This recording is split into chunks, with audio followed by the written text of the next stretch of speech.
अस्सलाम वालेकुम मेरे दोस्तों, मैं आज आपको यूरोप के हवाले से कुछ अहम इन्फॉर्मेशन देने के लिए जा रहा हूँ। बहुत सारे दोस्त बहुत ज़्यादा कंफ्यूज हो जाते हैं कि हमें यूरोप की किस कंट्री में जाना चाहिए, हमें स्टडी किस कंट्री में करनी चाहिए या फिर हमें किस कंट्री में जाकर सेटल होना चाहिए। बहुत सारे दोस्त कंफ्यूज होते हैं, उनको समझ नहीं आ रही होती कि कौन सी कंट्री यूरोप की बेस्ट है और कहाँ पर हमें जाना चाहिए।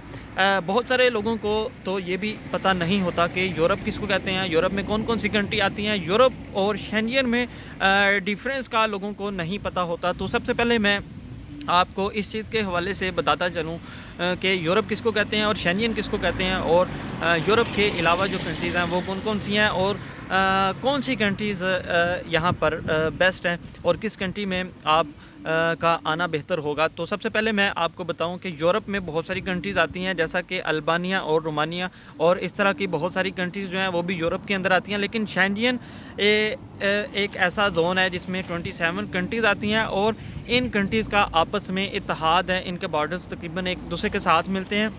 और शेंजन में अगर आप एंटर हो जाएं तो आप इन 27 मुल्कों में बग़ैर वीज़ा लिए आप किसी भी कंट्री में जा सकते हैं। उनमें कुछ के नाम मैं आपको बता देता हूँ, जैसा कि इटली, स्पेन, फ्रांस, पुर्तगाल, जर्मनी और ऑस्ट्रिया, ग्रीस। इसके अलावा भी 27 कंट्रीज़ हैं जो कि आप अगर किसी भी एक कंट्री में आ जाएं तो इसमें से आप किसी भी कंट्री में बग़ैर वीज़ा लिए पासपोर्ट के ऊपर आप बाई एयर किसी भी कंट्री में जा सकते हैं। आप टिकट लेकर बाय बस किसी भी कंट्री में सफ़र कर सकते हैं। आप बाय ट्रेन किसी भी कंट्री में बग़ैर वीज़ा लिए, सिर्फ आपके पास पासपोर्ट होना ज़रूरी है, आप इन तमाम कंट्री में किसी भी कंट्री में जा सकते हैं। शेंजन के अलावा अगर आप देखें तो अमेरिका, कनाडा, यूके, ऑस्ट्रेलिया, ये ऐसी कंट्री हैं जहाँ पर इंग्लिश लैंग्वेज चलती है और वहाँ पर आप स्टडी वीज़ा लेकर भी जा सकते हैं। ये बड़ी कंट्री हैं, यहाँ पर सैलरीज़ भी ज़्यादा हैं। और बहुत सारे लोग, मैं आपको ये बताता चलूँ कि पुर्तगाल में आकर या फिर इटली में रहकर पासपोर्ट लेकर इन बड़ी कंट्रीज़ की तरफ मूव कर जाते हैं। और मैं आपको बताऊं कि यूरोप में आपके लिए स्टडी के लिहाज से सबसे अच्छी कंट्री जो है वो नंबर 1 पे जर्मनी, नंबर 2 पे इटली। अगर इन दोनों में अगर आप वाकई में ही स्टडी करना चाहते हैं तो जर्मनी या फिर इटली के अंदर आपको मूव होना चाहिए।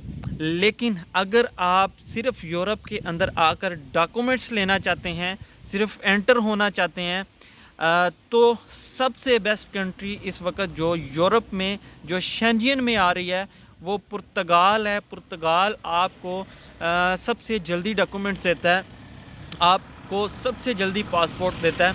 आप यहाँ पर रह के बहुत जल्दी डॉक्यूमेंट्स लेकर, पासपोर्ट लेकर, और मैं आपको इस चीज़ के हवाले से बताता चलूँ कि यहाँ पर लोग रहकर पासपोर्ट लेकर, डॉक्यूमेंट्स लेकर बड़ी कंट्रीज़ में जाते हैं। बहुत सारे लोग जर्मन में चले जाते हैं।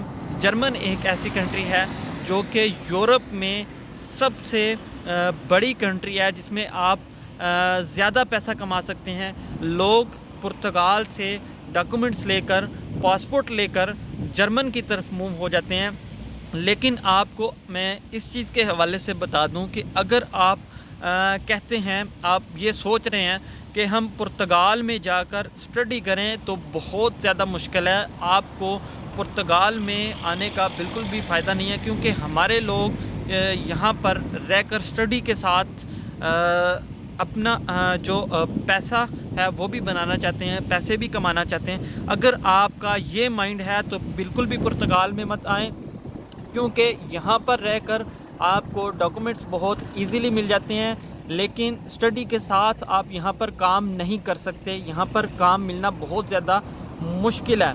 अगर आप सिर्फ स्टडी करना चाहते हैं, यहाँ पर रहकर सेटल होना चाहते हैं, अगर आप अफोर्ड कर सकते हैं, कोई आपको सपोर्ट करने वाला है, तो बिल्कुल आप पुर्तगाल में आएँ, पुर्तगाल में स्टडी भी करें और पुर्तगाल के डॉक्यूमेंट्स भी लें, आप बहुत जल्दी सेट हो सकते हैं। लेकिन अगर आप ये सोच रहे हैं, मेरी बात को सुन लें, याद रखें, अगर आप सिर्फ इसलिए आ रहे हैं कि आप यहाँ पर रहकर स्टडी भी करें और पैसा भी कमा सकें, तो ये बिल्कुल भी नामुमकिन है। क्योंकि यहाँ पर मैंने बहुत सारे लोग देखे हैं جو کہ بالکل بھی فری بیٹھے ہوئے ہیں، وہ اسٹڈی بھی نہیں کر رہے لیکن ان کو جابس نہیں مل رہی. لیکن اسٹڈی کے ساتھ آپ اگر جاب کا سوچیں تو یہاں پر بہت ہی مشکل ہے.